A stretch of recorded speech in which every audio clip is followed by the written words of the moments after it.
Yo, what's good, everyone?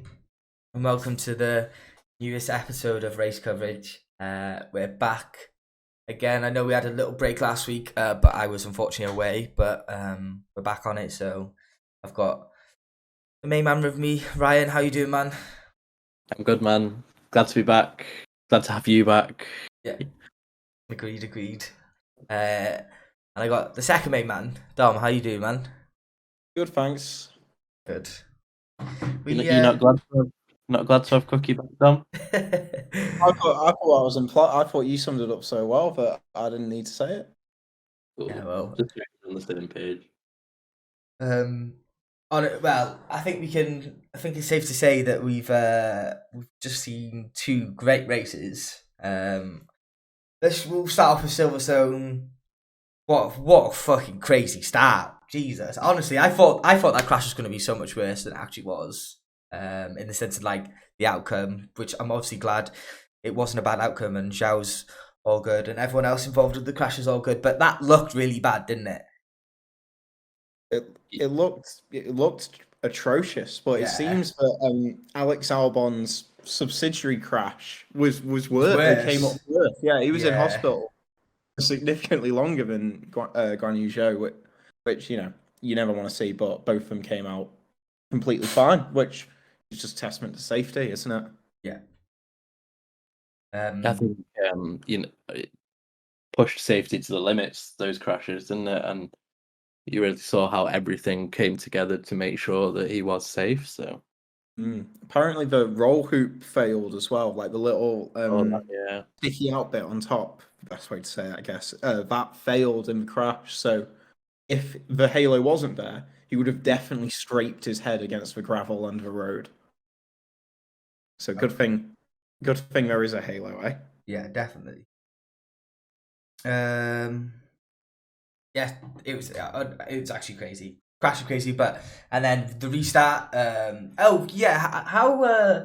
it was a bit of a weird one with George because you obviously got out the car to see if Joe was okay, but then obviously it's in the rules if you get assistance with your car, then you can't restart the race. It was pretty cheeky because seemingly all that was wrong with the car was just like a rear puncture. He got out of the car to go and check on Joe, and as he got out of the car, apparently he said to the marshals, I'm coming back. I can drive this car. Don't worry, I'll bring it back. Went to check on a show, and then turned around, and it was getting lifted off by a recovery vehicle into a pit lane, which is a bit cheeky considering he said, "Don't touch it." Yeah, it's fine. Don't touch it. I am, I understand why he went to check on Joe, but maybe it was best that he didn't. I don't know. Maybe that's just me. But the marshals are there to do that sort of stuff. And I think the fact that he told the marshal that he was coming back to the car, he understood the risk that he might get disqualified or whatever. So yeah, I hate to be the negative Nancy, but yeah. Yeah, no. Like, regardless of what happened, it was right that he was not allowed to restart a race. But I think it was just an instinctual thing. Like, he saw I'm sure it was. what happened, and it was like, shit, I need to go and check. I'm sure it was. Fair enough to him. I'm sure he wasn't thinking of whether he could restart the race when he got out. Yeah, it's unfortunate. I thought, I do slightly agree with Ryan. Like, he did know the risk. Obviously, that's why he said to the suit, "Don't touch his car." But it was, it was good of him. I honestly thought they might give him the benefit of the doubt when he was talking to the FIA or the guy who was at the pit stop. But, you could see him talking to him. I thought they were going to give him the benefit of the doubt, but they didn't. But I guess rules are rules. So he was probably going out. He was probably going out on the FIA for not enforcing the rules enough. So I think they're at the point where they're just not going to bend now. They're going to try it. Well, obviously it's one rule for them and one rule for another, it seems. But at least in terms of enforcing rules on other people, I think they're going to be quite tough with it. Yeah, and I think that's probably the right way to go. To be fair, then there just isn't any controversial things. Then they just stick to what it is. Yeah, exactly.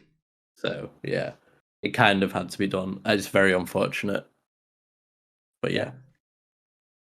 I bet you love Silverstone seeing Sainz get his first dub. I bet you were well happy.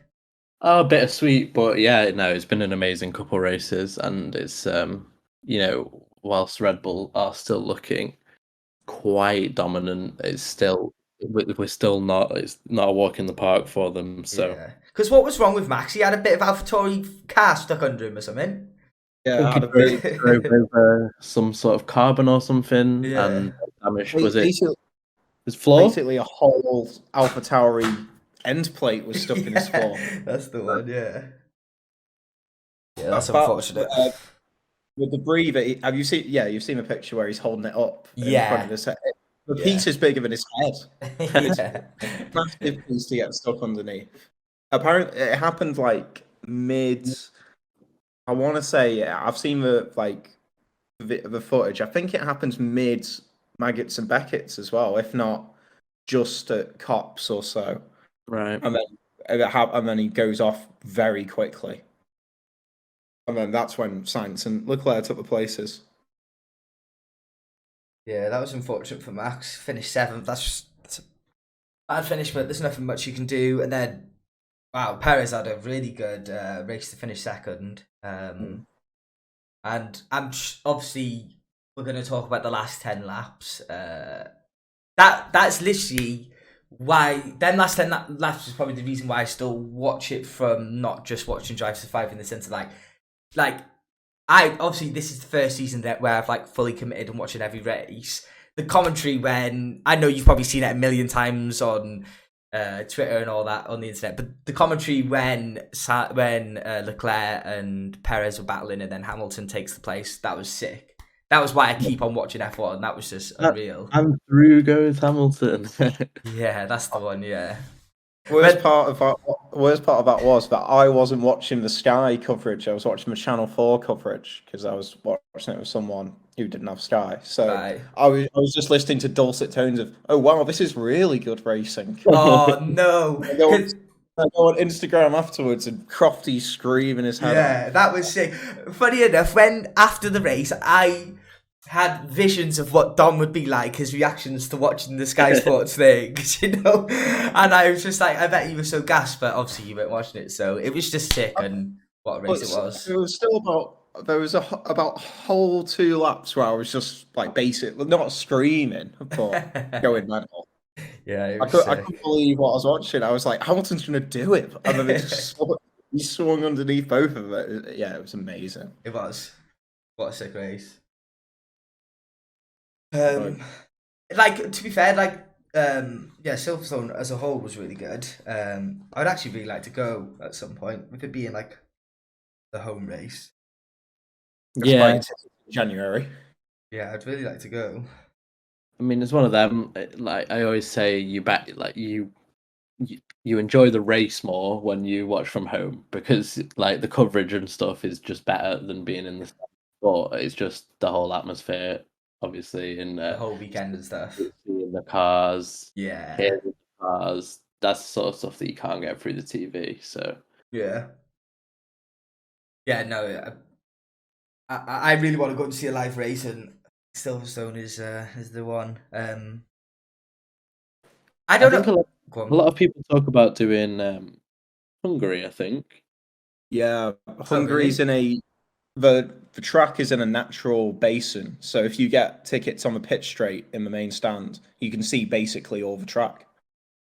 Sick. That's cool. Yeah, and because that's like on the edge of the basin looking down into the track. So it's essentially just one big ditch. So you Yeah. can look down and see basically all of the track, which would be pretty good.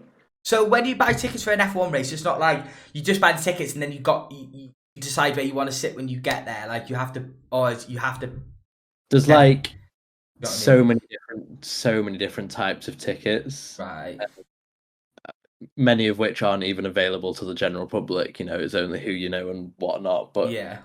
various types of like general admission. Like when I was in Monaco for qualifying, we only had general admission, so we had to climb that hill thing to watch from, and we were miles away. Yeah. I But remember then saying. next day we had stand tickets, so it kind of depends what you get, what you pay for, and so on. Yeah. But yeah, we'll camp it. Yeah. Anything else you want to cover from Silverstone? 'Cause I feel like obviously we covered the last 10 laps, was crazy, and then it was quite a standard race all the way through. Other than the start and the end were crazy. Yeah, great race. Loved it. Yeah. Sweet. Well, let's go to Sunday's race, the Scotland, the Austrian GP. Leclerc dub. It seemed like, why didn't Max have the pace to take the dub? What was he just didn't have the, right? Okay. I from what I could see, obviously, like the core conditions. Oh, sorry, it was really hot on Saturday, for the sprint, wasn't it? Yeah. And then, like Max gapped them after Sainz started battling with Charles. He was like, "Oh, I thought we were supposed to be battling the guy in front." Yeah, but your teammates saying the same thing, mate. Don't worry. So I think what seemingly happened on the race was just Max would put new tyres on, catch up to Leclerc, and then they'd be done. So Leclerc would hit, come out with a decent gap, and then gap it again, and then gap him again, or come out behind him and then just catch up and overtake him, which he did a hat trick of times. Yeah. It was also just, and this is rare to say, but better strategy from Ferrari that day. Yeah, great strategy from Ferrari. But that's about halfway through. You're thinking, even if they do convert to a two-stop, it's an easy slam dunk. Yeah. The only time it ever looked in doubt was when he had the throttle issues at the end, and even then, I knew deep down that, well, there's not enough laps. If there was like 2 or 3 more laps, I think Max would have got him purely because of how fast the gap was going down. I think, as a whole, we're underestimating how hard those laps were for Leclerc. I mean, he 100%. pulling the throttle pedal back up with his foot. Yeah. That's unbelievable. Crazy. Yeah, it was mad. He was having to like pull it up himself, wasn't he? Yeah. I don't even know how that would work. I was thinking when I was watching the race, like, what does the throttle actually explain it to me? It's not springing back up, so he is literally latching his foot underneath the pedal, and pulling it. So he's braking with his left and then pulling up with his right. Yeah, that's mad. Yeah, that must have been tough. Still win. He only had a few seconds in hand as well, and it only properly came down when Max was spending everything on the last lap. That's when like the talent of the driver comes through, isn't it? Like that difference it makes of like him actually being able to just like compete and still win the race was actually crazy. Because I unfortunately didn't watch it live. I had to watch it. I actually didn't go on Twitter, didn't come into Discord, didn't do nothing, and I actually ended up watching it the day after with no spoilers. Other than Mick got driver of the day. The only spoiler I got is Mick got driver. What do you call it? Driver of the day. Yeah, star driver. Yeah, driver of the day, whatever. Yeah. That's the only spoiler I got. Somehow. I am loving the Mick memes. There's been some great Mick memes. Yeah, there has been some good ones. His comeback era. Yeah. This might be a good time for my fun fact. Dom doesn't piss about. It's the triumphant return of fun facts. Give it to us. So the lowest point of the Austria circuit, the elevation change from the lowest point to the highest point, is marginally taller than the Leaning Tower of Pisa. Wow. That is actually really fun. That's fun. And it is fun. It's factual as well. That just makes it even better. Wow. That was perfect balance. Do you know that corner that everyone was like undertaking on? Do you know, is it like the third corner? Or no, is it the second corner? Just after. It's the second real corner, but the third actual corner. Yeah, I love that corner in the Austrian GP when people are just like undercutting. That was fun. I don't think we're known on this for giving praise to Lando Norris, but wow. At turn 3, when he slinked up the outside of 2 of them and then tried to get Max on straight. Wow. That was a move. Isn't it? That was a move. When it was a group of 5 cars, some of them from the lower midfield that had pitted and some of them that hadn't, like Alonso was in the middle of it. That was unbelievable. And there's like 2 rows, 1 of 3 and 1 of 2 of them going up to turn 3. That was amazing. Do you know what it is? It's a sim racer move. Like you wouldn't. Yeah. That's how he's had the practice. It's all the iRacing practice he's doing, isn't it? Yeah, exactly. It'd be nice. Yeah, Lando's he's been doing what he can with the car. I was speaking to Don before, right? And have you seen the clip of Lando like middle finger in his car? He's all, I haven't actually, no. yeah, it's just like a little clip of him just like obviously telling the car to fuck off because he's just not happy. I'm feeling bad for him at the minute, to be honest. Yeah, That car looks awful. it doesn't look great at all. He had like 5 snaps in a row when you can see him just wrestling with him and just a firm middle finger down the straight. Yeah. Oh, and Fernando wagging his finger at Yuki as well. Yeah, that was funny. Oh yeah, because he put him onto the grass. Yeah, that was great. Yeah. It was well cheeky from Sonoda. He shouldn't be doing that. He can't be putting Alonso on just new tyres on the outside on the grass. Yeah, that's funny. Funny that Fernando firmed it and just got the overtake done, grass or no grass. Yeah. Yeah.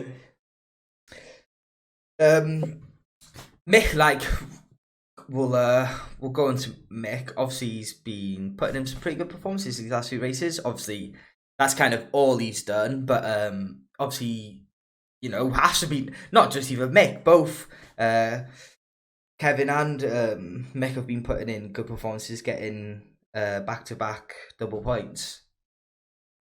Still have a massive smile on my face when Lewis Hamilton complains about the speed of the Hasses. Yeah. Yeah, that was that Austrian again, yeah. Yeah, but I think they were too. I'm not sure about the internal strategy, but I was unsure why Magnussen pulled out of the DRS of Schumacher in the sprint race. Because there was no way, Hamilton was trying everything every lap, and there was no way he was getting past Schumacher without a mistake and Schumacher getting DRS. The second Magnussen pulls out, you're like, oh, this could go badly. And then Hamilton does him, unsurprisingly. And I think Mick, justifiably, was fuming after the sprint. So I didn't see the sprint, unfortunately. I never get to watch qualifying or sprint. I only get to watch the races. I was actually on holiday, that's why I didn't watch it. But so explain it to me again. So Hamilton. So Hamilton's following Schumacher, and Schumacher's following Magnussen. Yeah. Ahead of Magnussen is Ocon about 6 seconds up the road. Magnussen is not going to be able to catch him. Yeah. So for about 10 laps in a row, Hamilton's trying everything he can to get around Schumacher at turn 3, but he can't. Like, Schumacher goes defensive. Yeah. Mercedes didn't have the straight line speed compared to Haas for some reason and wasn't going to be able to do him. And then Magnussen, seemingly, I don't know why, pulls out of Mick's DRS, so Mick doesn't have DRS anymore. And then literally the next straight, Hamilton does him. And that's why you're so annoyed. Yeah, I've never seen him that angry in a post race interview. He looked absolutely furious. Yeah. Yeah, you would be though. I don't understand why he did it. Why Kevin? Yeah. Well, he was initially saying to the team, "Let me past Kevin because I'm faster," and then they wouldn't, and then they didn't let him have DRS either. That is strange. Well, regardless, he pulled 6th out of the bag, so I'll be happy with that. I'm pretty sure he was very happy with that. The team has seemed to, and I seen some posts about Mick's family being super happy with it. Kind of. I'm sure they are. Good race. Do you know? You might not be able to tell me this yet, and the only reason why I thought of this is because I recently watched when I was actually aware, I watched the Michael Schumacher documentary on Netflix. Oh, it's great. It's absolutely brilliant. Yeah, really good documentary. I would highly recommend watching it if you haven't. It was really good. It's cool actually seeing him like karting with obviously Mick Schumacher Jr., should I say. But yeah, top documentary. It seems like unless you just don't glorify it, and obviously I've never watched races back then, but it seems like top 10 finishes actually seem like mean a lot more than they once did. Like it was either win or nothing back in the day. Yeah, I mean, it depends. Like for drivers, it all matters. You know, in the driver position, you know where you kind of are, and yeah. But I guess for viewers, it's just however Yeah, we do glorify top spot and that a lot as viewers. Yeah. A lot more than the drivers do. I don't think necessarily it's changed over time. I think in a tiny bit, in a sense, I think it's slightly worth less in a sense these days points, purely because of the discrepancies between the places, like ranging from 1 point to 25 points. And that back in Schumacher's day, initially there was only points for the top 6, and then it segued into the top 8. Right. So Okay. points were even more rare back then. Like Yeah. drivers who've gone their whole F1 careers who've driven over 100 races and never scored a point, purely because of Right. how hard it was to get into the top 6. Like if it was if we still have the points placing from back then, Haas wouldn't have a double points, and Schumacher would have only scored his first F1 point in being 6th. Yeah. So I'd say I think, but I feel like it casts more of a kind of impression that it is win or bust, because that's what Schumacher was about essentially. Yeah. Yeah. That's exactly what it looked like to me. But then obviously you see these reactions, and you can see more now, and you kind of be a part of drivers' journey more now with obviously social media and stuff. Like you can see how much them like 6th place meant to Mick, and I didn't know if that's what it was the case back in the day, if it's different now, or you get more, because obviously you get more money where you place, don't you? Yeah. So obviously that. But yeah, that documentary's class, really good. Highly recommend it. Washington. What? Oh, we haven't covered Signs on Fire. That was a bit crazy. Yeah, wild. Yeah, They wild. were showing him catching up to Verstappen on board, and then about halfway down the straight, you see him go off the throttle and start braking. I was like, "Oh, what's happened here?" And then it zooms out, and there's just billows of smoke coming out. Yeah, it was crazy. Yeah. And what? Right. Firstly, there are several things about this. Firstly, fair enough for parking off. Fair enough for parking off the track. Yeah. Because sure he didn't know it was going to explode, but equally he's on a massive incline. Yeah. And obviously there's no handbrake, is there? So I was getting really like anxiety, like really anxious, because you can see it spread in flames, and you see him get out and having to release the clutch, so it keeps on rolling back, and I was like, get out of there, yeah. Jesus. Yeah, it's a scary one. Quickly. And secondly, I don't know what everybody's problem is with the safety car. That was a safety car incident. Well, I didn't There know was a people car- had problem with a safety car. Bloody virtual safety car came out. Yeah, surely that's right. Yeah.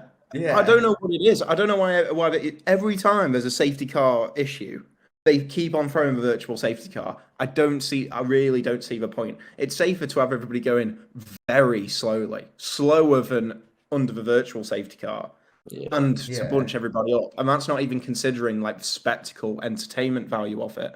Like, what are they doing? Do they catch them at like bad points or something, where like the drivers are on like toilet breaks or something?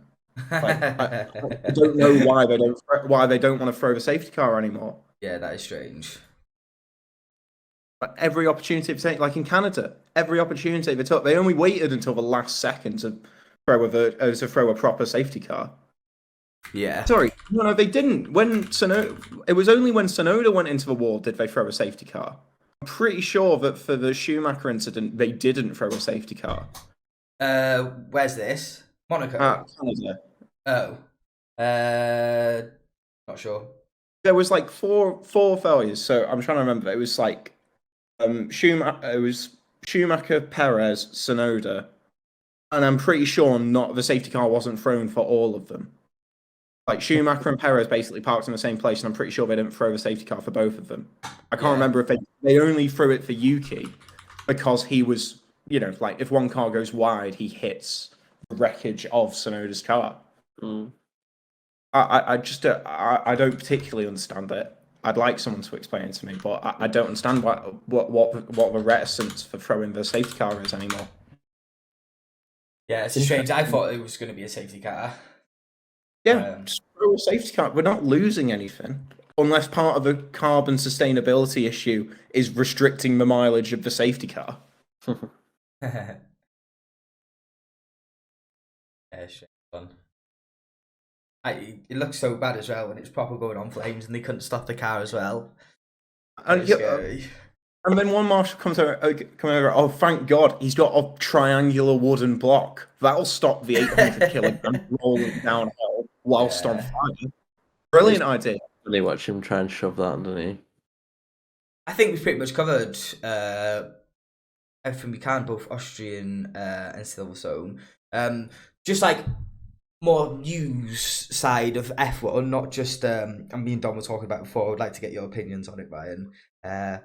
I'm guessing you've heard all the stuff that's come out about Ricciardo's future and it's his decision if he wants to stay or go. What's your opinion on that? Like Dom was saying, and I do kind of agree. As much as I do like Ricciardo, it is wild that there's still like a seat there for him next year, as far as we're aware. That's what it's saying. You know, it's his choice if he wants to stay or go. What do you think about it? Yeah. Well, he have you seen his statement today? Oh no, I haven't actually. Yeah, no, he said he is staying. He is committed till the end of next season. Oh right, okay. I don't necessarily think that's like 100%. I'm staying. He said I'm committed to my contract until the end of the year, until the end of next season. It's a different issue whether McLaren are still committed to it. No, but they've said they are. That's what I thought they had said they are. I thought they just kind of implied that they were fine with the situation at the moment. I'm pretty sure they've said specifically that they'll have him next year if he wants to. Yeah. Yeah. No, fair enough. Which, yeah, no, I'm not sure he does deserve the drive, to be honest with you. Yeah, like I was saying, like if it's just all that, like I don't want to see him suffer. I'd rather see him go than see him suffer. And like, I love Danny Rick as much as anyone, but I don't like. No, I just don't like seeing him down there. No, it doesn't make sense for him to carry on driving. Yeah. Well, I know he'll want to probably try and have this one last stab at it, but yeah, I think he's taking too long. It's just been 2 years of the same thing, bar one weekend where everything came together because the Mercedes, Bottas had an engine penalty. Hamilton and Verstappen crashed into each other, and he was in a good position. Like, obviously, it was a great win, and it was a lot. And you know, he wouldn't have done it if he wasn't a good driver because I know how good he is. But I just don't like seeing him down there, and I don't see the point of him being down there. Yeah. It's like that. Yeah, it's just tough, isn't it? It's a tough one. Frankly, we don't. Hopefully, he can recover. Imagine if he just recovers and has a fucking Ricciardo Renaissance. Yeah, I'm all about that. Yeah, I think we can move on from that. Go to predictions for the French GP. You've heard it here, Daniel. Prove us wrong. Yes, prove us wrong. I actually would love to see that. Daniel, if you're listening. Because we know you are.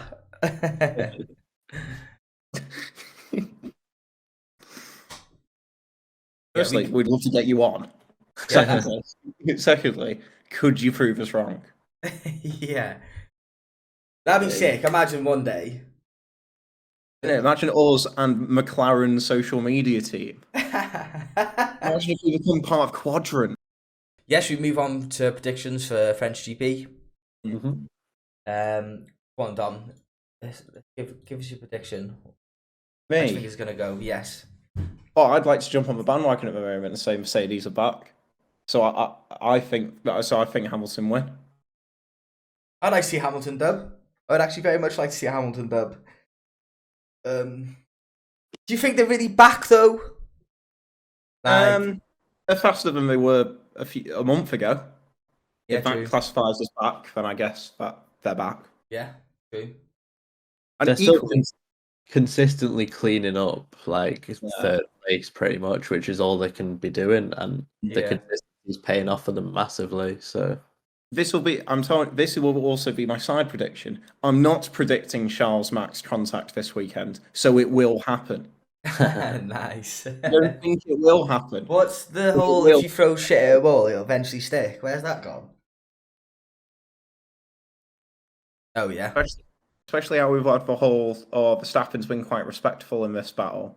I'm going to say that he will continue to be, and then he's just going to plow without breaking into the side of Leclerc. Oh yeah, I've seen so many people talk about that Silverstone corner. Do you know when obviously where Max and Hamilton crashed into each other, and then it was literally the same instance of Hamilton and Leclerc. That was move of the season. It went on board with Leclerc, and I was like, he's crashing out. He's not getting around that corner. It was on old hard tires that had done most of the race against new a Mercedes on new softs. Wow, to hang it around the outside like that, bloody hell. Yeah, it was definitely cleaner driving from Hamilton as well this time. Yeah, at least they didn't need to draft in Alex Albon to do a demonstration lap. So you got Hamilton win, and then what's 2-3? I can't remember. Oh god, 2-3. Well, I reckon Sainz and Russell. Nice. What are you saying, Ryan? I'm gonna go for a Hamilton win. Nice. Then Sainz and Russell. Nice. Going for pretty similar. Oh, that's identical, isn't it? Pretty similar. Yeah, nice. Yeah, no, we take it. Oh. I'm just gonna stick with Dom on that one because I really like it. Yeah, no, that would be. It'd be pleasing to see that. That'd be really nice. Let's go for that. Let's manifest that. I'm going. I just want to fucking. I'm gonna go Max win, Leclerc second. I'm gonna go Ocon third. Ocon podium. That's what I'm saying. Nice. I feel like he's got one brewing. I think he's been pretty consistent. He's been really good. Yeah, he has. I think shame about Britain when he had the failure. That was a bad shame. Yeah. Ryan, have you got any Wacky Racers updates to go over, or? Yeah, I dropped a little announcement about what we've been working on, and just still working on that basically. So we'll have the race betting with you very soon. Yeah, sick. I'm actually super excited for that. It's one of the coolest things I've seen on Discord, like for sure. Like, yeah, it's gonna be awesome. It's just like it's gonna be a good way for another thing to use your fuel as well. Yeah. Sure. Yeah, no, I'm super excited for that. That's a really cool feature. Brings a little bit more excitement to the races as well. Like, yeah, it's that extra bit, so that's cool. I'm so annoyed myself. 2 races now. I haven't registered my team because I was away. Honestly, devastating. I was really gutted, but Alonso is gone. He's getting out of my fantasy team. I reckon. Well, it's not Fernando's fault. I don't care. I need points. I need the Oculus. I don't care. I'm taking them prizes. I'm joking, but Alonso needs to be gone. He's been in my team way too long now, and he's just not getting the points. So I think I might. I don't even know what my team's saying. I'm gonna have a look. I am in top 10 for our fantasy at the minute. You're cheating. I barely had to modify my team. I'm just that good. Wait, where am I in all this? I got Max, Carlos, Leclerc, Perez, Alonso, Russell, Hamilton. That's what I'm going to bring in. Yeah, go on. Yeah, Hamilton's getting in my team this week. Well, he's winning this weekend, isn't he? So yeah, exactly. Yeah, put him as my star driver as well. I might just get Mick in there. Mick star driver. Mick Dub. Now that would be that'd be a good headliner. Mick Dub. Yeah, I've got Max, Leclerc, Sainz, Perez, Russell, and Hamilton. So those Mercedes consistency points I was talking about earlier, that's what's got me. Yeah, nice. Got me through. Nice. But yeah, like you know, since being away, Discord might be been a little bit quiet and stuff, but we're back. Race coverage is back, and just gonna get to it. So we appreciate all you guys. Obviously, all you lot who are in the Discord every day chatting and stuff. We appreciate you a lot, and anyone who's made it to the end of this episode as well, we appreciate you. Thank you very much for listening. Yeah, we'll be back. Will it be? It won't be next week. It'll be the week after now, won't it? For French GP. It will, Yeah. Sweet. So, yeah, thank you very much for listening. We'll catch you later, guys. And catch you in the Discord. Sure.